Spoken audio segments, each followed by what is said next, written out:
If you want to create any kind of change, you need to be able to influence. It might be to get the buy-in, to get the funding for a new project. It might be to attract the best talents to work with you and to work for you. Or it might be to land career and business opportunities. So the question is, how do you become a trusted influencer, especially in the digital first world? And this is why I'm super excited to be joined by somebody who's been talking about the power of influence and influencer marketing way before it was a thing. Neal Schaffer is joining us today. He has not only written 4 business and marketing books, but he's also the authority when it comes to influence. So thank you so much, Neal, for being here. Oh, thank you so much, Petra. It's an honor. I've been following your work for quite some time, to say the least. So I would be very curious to know what got you actually into the influencer space. Well, thank you very much. Well, if you've been following my work for a while, you probably know that before my book on influence marketing, I've had other books. And I'd say my journey started, like most of our listeners, I was a corporate executive, corporate employee. And it was really during the last financial downturn back in 2008 where for the first time, I found myself in transition in the United States. I found my job. And then 3.5 months later, because of the economic downturn, they decided to pull the plug on international business. And I was in charge of business development in Asia Pacific territory. So that was a real shocker to me. I was always the one who changed jobs, who was always in demand. And to have it go the other way around, it made me realize that I needed to build something that no one can take away from me. And that was my personal brand. And that's where, and this is back in 2008, where it was actually the day that Barack Obama was elected president, that I started this journey that even if I was to get another corporate job, which I ended up doing interviews, I ended up not getting for various reasons. That downturn lasted a while for those that remember. But I also started in really creating what became what my brand is today. And it's really the elements. I know that before the conversation that you talk a lot about, Petra, as well, is obviously content creation is part of it. Building relationships is another part of it. Being out there, whether it's social media or in physical events, just a combination and really just continuing the journey, but always with the thought of educating and really helping and bettering those around me. So that's really where it all began. Now I've written 4 books, and I write books because my main job is consulting with other companies. And when I consult with them, that's where I get lots of ideas. And it's really where I see opportunity to educate, where when I speak or when I consult, if I see a lot of issues coming up that I think there's a lot of misunderstandings about, or there's a need to look at things differently, that's where I embark on sort of like a big project. So back in 2013, I wrote a book called Maximize Your Social, which was really about social media strategy consulting because too many companies just didn't get it. And I wanted to share with them my process about doing it. And back in 2014-15, I launched my own event called the Social Tools Summit. It was a physical conference because I got asked a lot of questions about the technology behind marketing and social media marketing. So it was really 2019, 2018, where I realized there was a lot of interest in influencers and influencer marketing, but very little resources out there. And I wanted to learn more about it myself. And it began this journey. And I was on this journey, interviewing people like you're interviewing me today, or doing research, finding case studies and thinking about my own clients. I had this very, very different perspective that I thought was not getting out there. So I thought I have to write the book on the subject. And that's really what I did. And I followed that up with, rebranding my podcast and being a guest on a lot of podcasts. I started blogging a lot on my blog about influencer marketing, which I hadn't done. And as a result, it's a great case study because this is someone who came out of nowhere.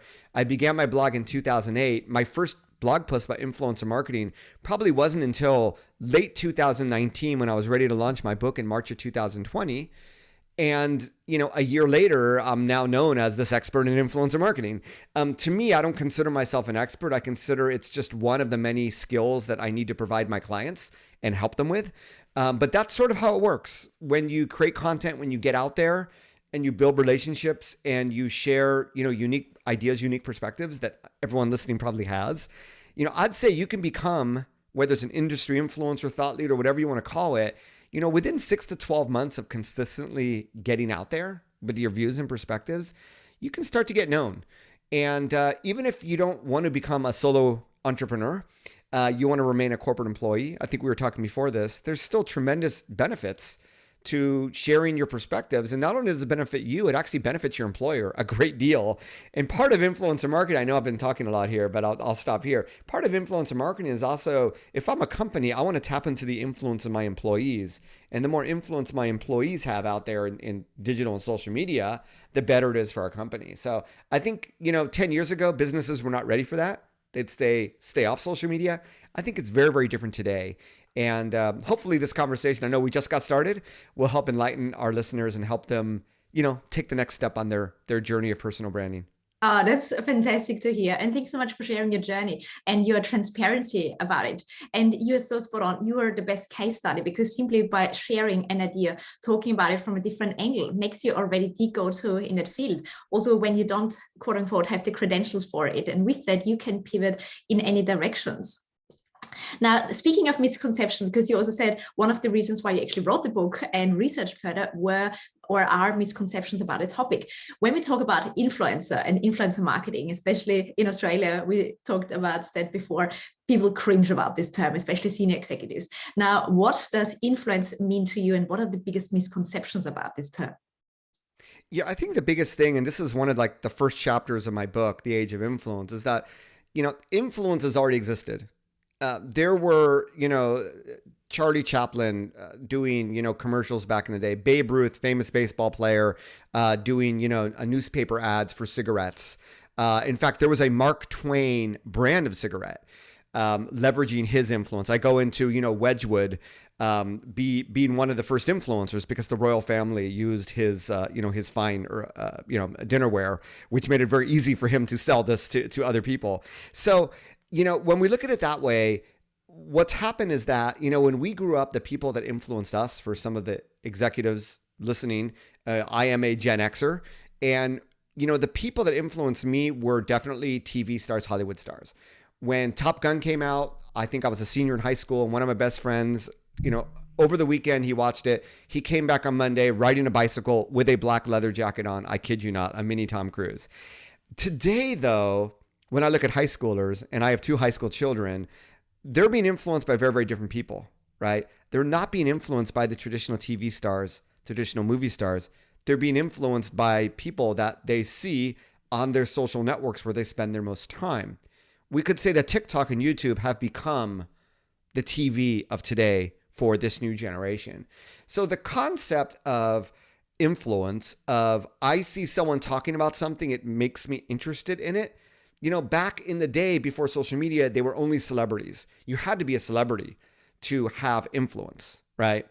And either you were a music star, TV star, radio star, film star. But today, what's happened is the influence has become incredibly democratized, to the point where 5 years ago, social media was literally influencing political elections, right? So we've come this far where at the end of the day, influence comes down to trust. It comes down to substance. So in order to trust someone, there needs to be some substance. And this is where the content comes into play. In the past, it was a TV show, a movie. Today, it's a series of 60-second TikToks. It's YouTube videos, whatever it is. So we have to understand that how we are influenced today is very, very different than it was 20 or 30 years ago. With social media being the number one most popular thing we do, anyone under 18, I would put, a lot of money down that say a majority of people under 18 spend way more time on social media than watching TV, without a doubt. And I'd even say even people in their 20s are like that. So if you imagine all the influence that came from traditional media, from the TV ads, the radio ads, and the celebrities, when you think of all that being sucked up by social media, there's a lot of people that are influencing a lot of other people in a lot of different ways. And that's influence. I'm not a TV star, movie star, yet about me as being influencer for influencer marketing. And you probably found me, whether it was through Apple Podcasts or YouTube or Google or Amazon, digitally you found me. And that's really what's happening today, is that digitally people that have content are being found and they're building relationships, they're building community, and yes, they're building influence. I love to give the example of Charlie D'Amelio, this 16-year-old who came out of nowhere, and now Dunkin' Donuts, which is one of the biggest donut and coffee chains in the United States, created a drink after her just 1 year after she appeared on TikTok. This is an entirely new generation of influence.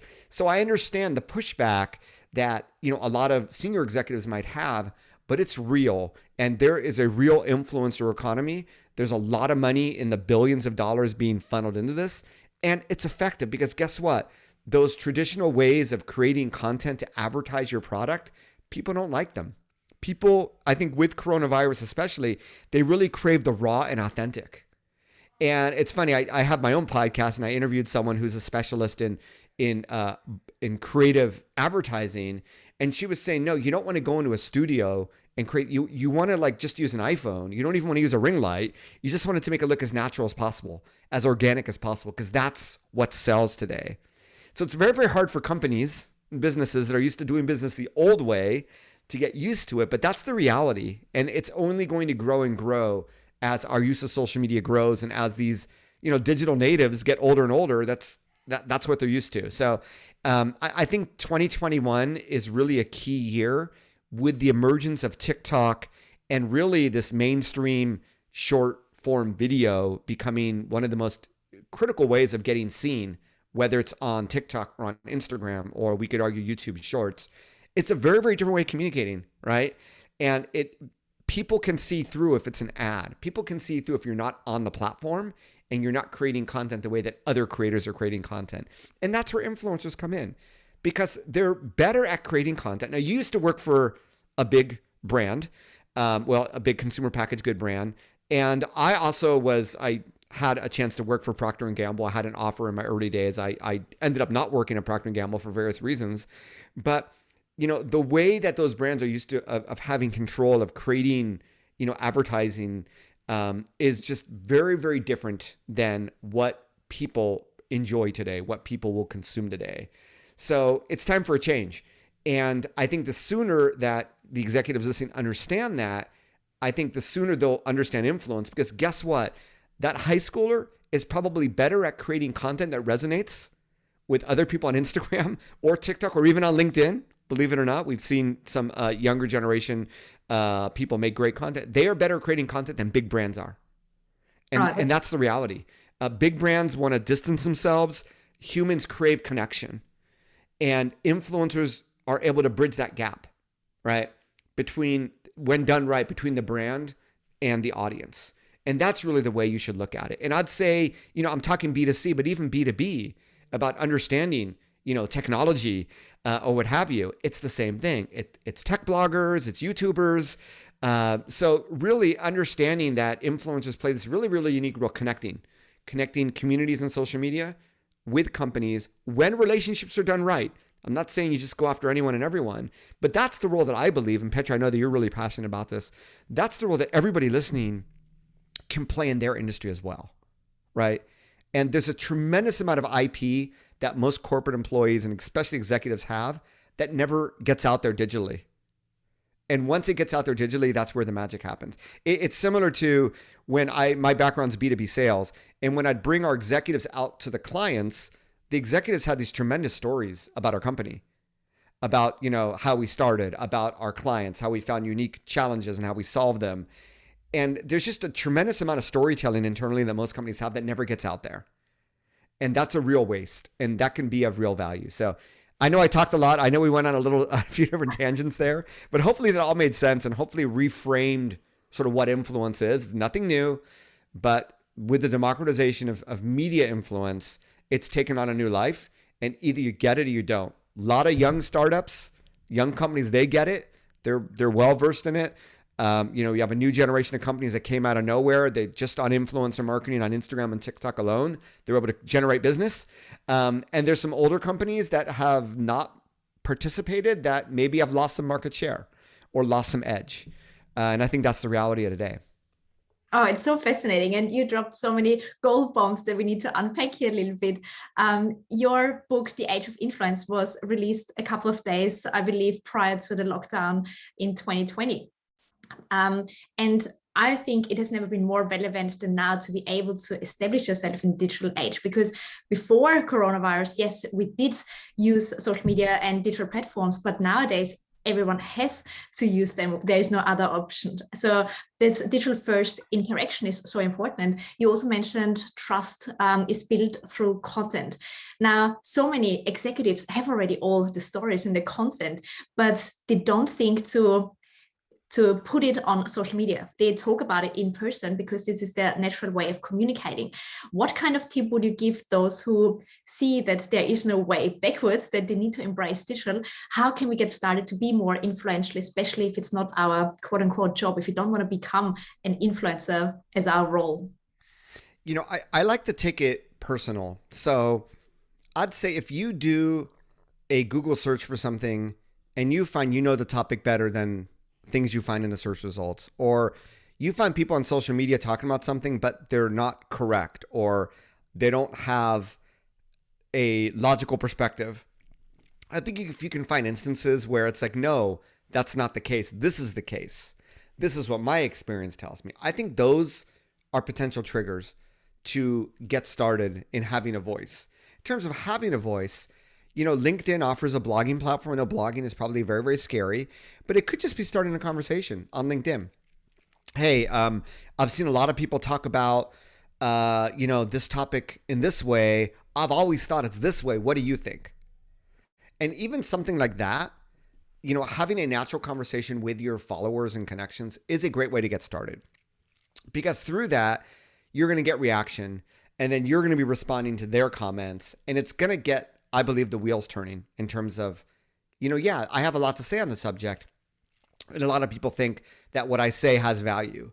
So, I think just participating, I know blogging or creating videos, that's really intimidating for most people that haven't been doing this. Even for people that have been doing it, YouTube video can be very intimidating. So just start by having a conversation. LinkedIn is a great place. I mean, it could be on your personal Facebook. There's some people who they have business conversations on Facebook, but LinkedIn is clearly, where those conversations can be had. In fact, I recently on my own LinkedIn said something that I would normally put on Facebook, I put on LinkedIn, because I think I'm going to get a more qualified response. And this is dealing with, I was one of the few people who got the Johnson & Johnson vaccine, and I'm going to get the booster. And should I get Pfizer, Moderna, Johnson & Johnson?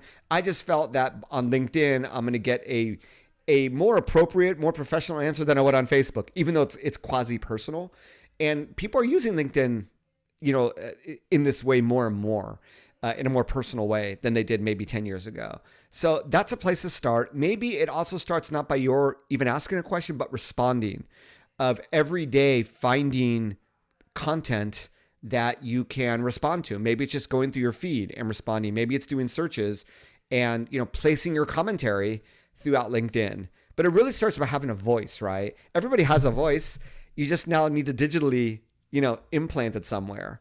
And I think at the end of the day, if your mission is to help people, then you can't go wrong, right? You're doing it in your own way. But that's how I'd get started, in very, very small baby steps. And then when there's some common themes, like, people just have a very, very, incorrect perspective on this subject. I know it's, I've helped so many companies with this, and I know internally it's this way. I got to get the word out there. That's hopefully where the passion kicks in and you begin the process of true content creation. I love this very practical approach, because you're so spot on. Thought leadership is not a one-way communication. It's about testing and getting feedback and implementing that feedback and refining the message. And so many are afraid of quote unquote get it wrong, or get negative feedback even, or get backlash on their perspective. Have you got any tips on how we can deal with, firstly, the fear of posting to start with, in case somebody says something negative, and B, it might happen that somebody doesn't agree with us? What can we do in that case? Well, that's where, if you are a true expert in something, you've already gone through these conversations.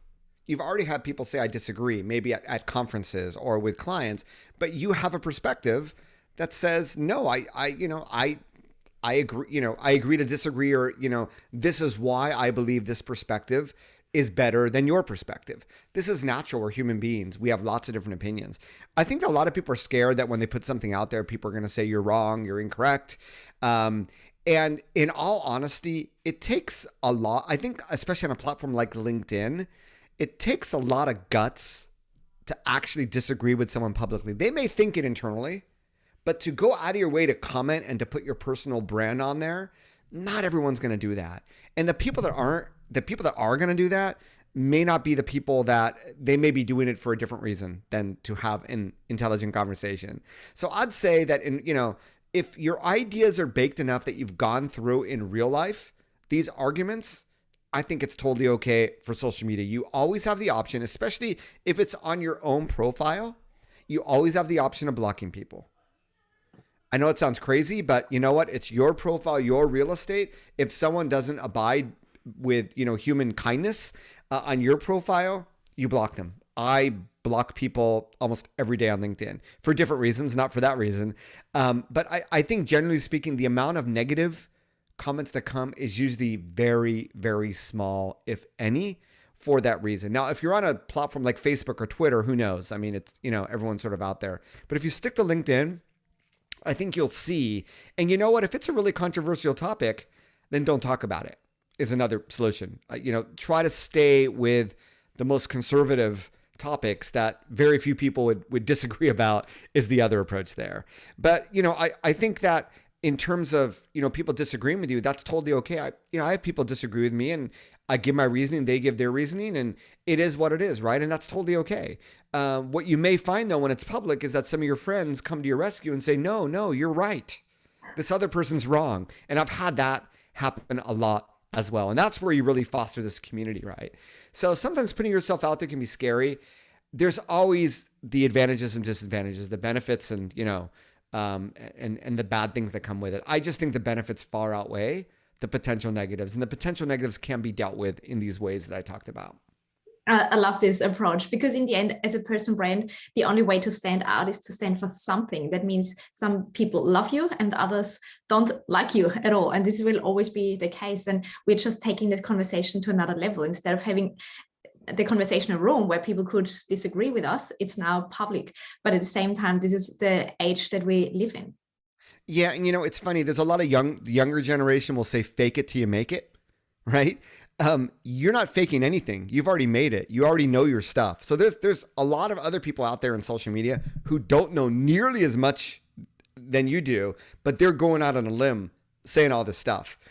You know your stuff. So if they can do it, you can do it. So this is something I think we can learn from our younger generations. So true. When you don't voice your own opinions, you give somebody else the space to do so. And that might be completely the wrong thing to do. But at the same time, when we don't stand up for it, then we accept it. So it's our own responsibility in the end. Yeah. And I mean, this taps into the fact that you got to be passionate about it, right? If it's something you do for a living, but you're not really passionate about it, it's going to show in your content as well. So, tap into your passions, and maybe the passion that you have isn't directly related to the job you currently do. Maybe it's related to a job that you want to do. For instance, I just talked to one of my clients. It's a guy in marketing, and he's all about educational technology. That's what he wants to do. He wants to create his own product, and he was talking about it.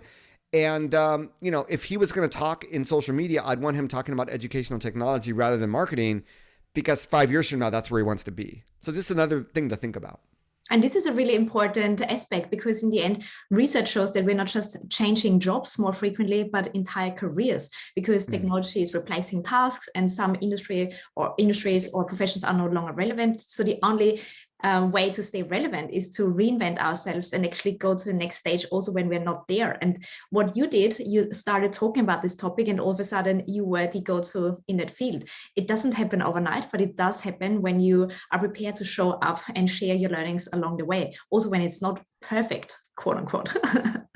Yeah. And, the funny thing is, after writing the book and getting out there and having businesses contact me about wanting to, work with me in terms of being a consultant for their influencer marketing, I realized that companies weren't doing a lot of the basic digital marketing things that they should be doing. They were chasing after the shiny new toy without having their house in order. I said, for your objectives, we can be a lot more impactful if we do some of these other things. So I've not going to say reinvented myself, but I find myself talking less and less about influencer marketing these days and more about just general digital marketing, which is actually going to be the subject of my next book, which I'm still in the process of writing.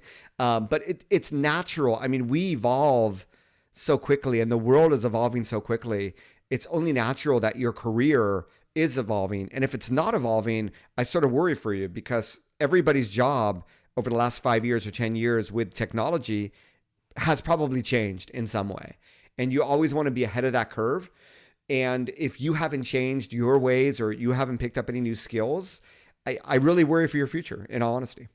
I couldn't agree more. And also, especially leaders need to embrace the new generation. And if they want to attract the best talents from the next generation, they need to be where they are at. They need to be part of the conversations that they are having, and they need to stand for something. And this is, I think, why Clubhouse initially boomed so quickly, because the founders actually took part in conversations and they hosted those town halls and built a community whilst being part of it, not being in the high horse in the hidden room somewhere and talk down to people. This age is over. Yeah, amen. People want to work for companies that they respect, that feel are socially responsible. And I mean, the same thing when people want to do business with and buy from products from those companies as well. So it's a very, very different time that we live in. I think, 20, 30 years ago, people didn't really care, but we're all changing. Even right now we have the climate conference going on in Glasgow, Scotland, even, talking about things like we're going to reduce methane gas. I mean, 30, 40 years ago, who cared? So it's just an example.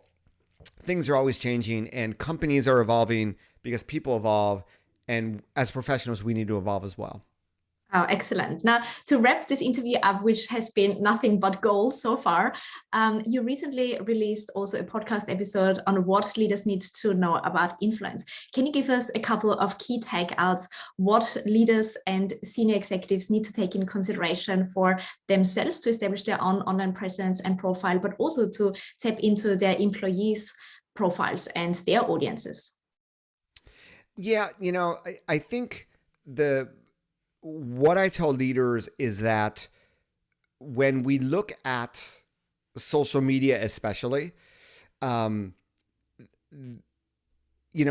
businesses, it's very, very hard to gain visibility because of the way the algorithms work. The algorithms favor people. So it's really about embracing that fact.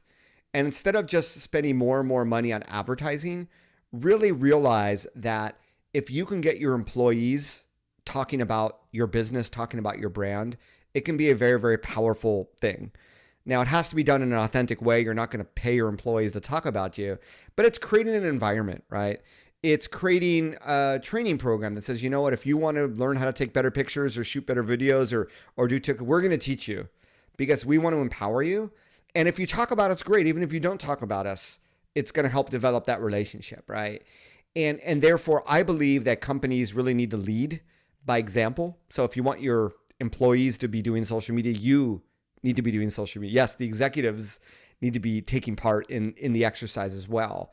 But I think it's just reimagining, the role that social media and the employees can play in just your branding, and not just social media marketing, but employer branding as well, right?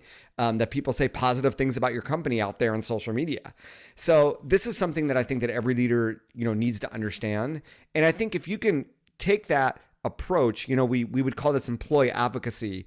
In the old days, a few years ago, I call it employee influencer. Really treat your employees as influencer. If you're in a B2B company, when you have your lead technology person or, these key people that everybody, your clients all want to talk to, those are your influencers, right?